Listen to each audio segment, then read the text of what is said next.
Jerry and Roy are the boys of Caines Boys Decoys. They work together to create decorative birds from blocks of gum tupelo. Oh, I love it to death. I enjoy it all the way. Me and my brother both do, because it's a team effort for every decoy we make. We both had our hand on it.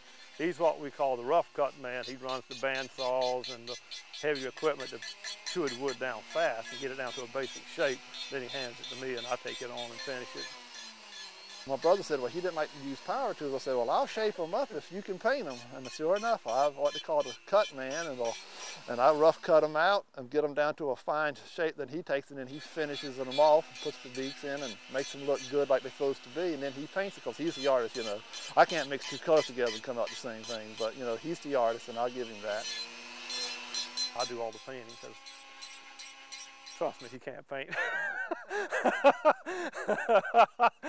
4-inch brush is him. He's more a roller type guy. That's right, exactly. Jerry and Roy aren't the first Caines to carve decoys. Their grandfather, Hux Caines, made basic decoys for hunting in the early 1900s.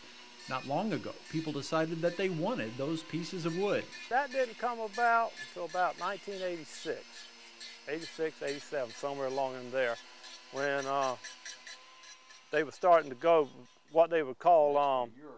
They started calling what do you call that art? Folk art? Folk art, right. That's what they became. They had supposed to have carved something like 550 in their lifetime. It was my grandfather and his brothers. They were called the Caines brothers. And they probably carved 550, like I said.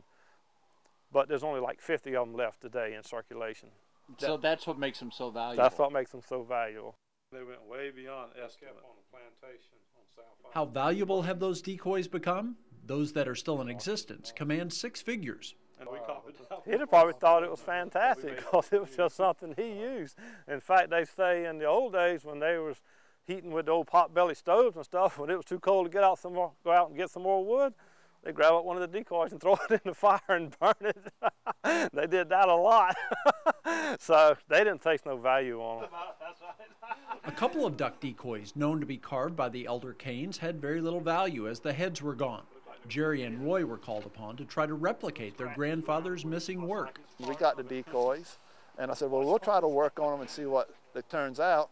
And first couple of heads I made was way too big, couldn't use them, so I made it 2 small heads. And me and my brother worked on it, and we looked at them, and we studied some of my grandfather's pictures of his decoys, and then we got what we felt looked just about like what he would have carved. And now when you actually look at the decoys, which you'll probably see on this video, you know, you can't even tell that a head was ever missing. It actually looks that good, and I'm proud of my brother, because he did such good work. Jerry and Roy never even thought of carving decoys for a living. They were commercial fishermen. At about the same time that business went south, somebody asked the brothers to consider following in their grandfather's footsteps. They were skeptical. In fact, I told him I couldn't make a toothpick out of a matchstick with the help of a pencil sharpener. But they decided to give it a shot. And I said, well, we'll try to carve a decoy. And like I said, the rest is history. In 2005, in September, we started carving decoys, and we've been doing it ever since. Jerry and Roy took to the carving business with gusto. They turned out birds and started taking them to shows. They entered competitions, but also tried to sell what they had created. We talked to this one carver that was well known up north. We saw one of the shows, and he said, price high. You know, you can always come down, but always price high. And I said, well, sure, we'll try. I'll put a big price on them. I said, people ain't going to pay it, but, you know, I can always come down. So I put a price of $3,000, and it surprised me that people jumped on it like, you know, it was free or something. I said, wow, this is great. People really liked our work. Prices for the larger ducks range from $2,000 to $5,500. The brothers also do miniatures for $350 a piece. We don't price ours high compared to what we see at other shows, but we're up there with the best. Just as Jerry and Roy were hitting their stride, though, the bottom fell out of the economy. They kept producing their decoys, but buyers were harder to find. When the economy went down, then everything started slowing down for us. You know, people would say, I like to buy your full-size ones, but I lost my job. Or I like to buy the small ones, but, you know, baby needs food and diapers. So I said, well, you know, I understand that. When things get better, you know, we'll still have the decoys. We plan to carve many years, hopefully. Based on what they've seen so far, the brothers figure that their efforts will be rewarded once times get better. They never knew their grandfather, as he died a few years before they were born. Still, they imagined that he would take pleasure from the fact that his grandsons were carving and being recognized for it.